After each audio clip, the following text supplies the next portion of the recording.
بسم اللہ الرحمن الرحیم۔ پیارے ناظرین السلام علیکم۔ حکیم لقمان کے بتائے ہوئے صبح کے ٹوٹکے۔ صبح نیم گرم پانی پینے سے موٹاپا جڑ سے ختم ہوتا ہے۔ صبح لمبے لمبے سانس لینے سے کبھی دمہ نہیں ہوتا۔ صبح کو ناریل کھانے سے دماغ مضبوط ہوتا ہے۔ صبح کو دہی کھانے سے یادداشت اچھی رہتی ہے۔ صبح کو زبان پر لہسن لگانے سے زبان پر چھالے نہیں نکلتے۔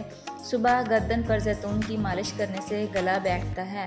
صبح کو کمر پر لہسن کا تیل لگانے سے کمر کے مہرے کبھی خراب نہیں ہوتے۔ صبح سبز چیزوں کو دیکھنے سے نظر تیز ہو جاتی ہے۔ صبح کو چلنے سے کبھی دل کی بیماری نہیں ہوتی۔ صبح تھوڑا کھانے سے معدہ پورا دن صاف رہتا ہے۔ صبح کو چقندر کھانے سے قبض کبھی نہیں ہوتی۔ صبح کے وقت سرسوں کے تیل کو چکھنے سے کبھی گردے خراب نہیں ہوتے۔ صبح کو درخت کے ساتھ لٹکنے سے قد چھوٹا نہیں رہتا۔ صبح کو سبز چائے پینے سے کبھی زکام نہیں ہوتا۔ صبح کو ابلے ہوئے 2 انڈے کھانے سے بندہ ہر بیماری سے دور رہتا ہے۔ Thanks for watching my video. اللہ حافظ۔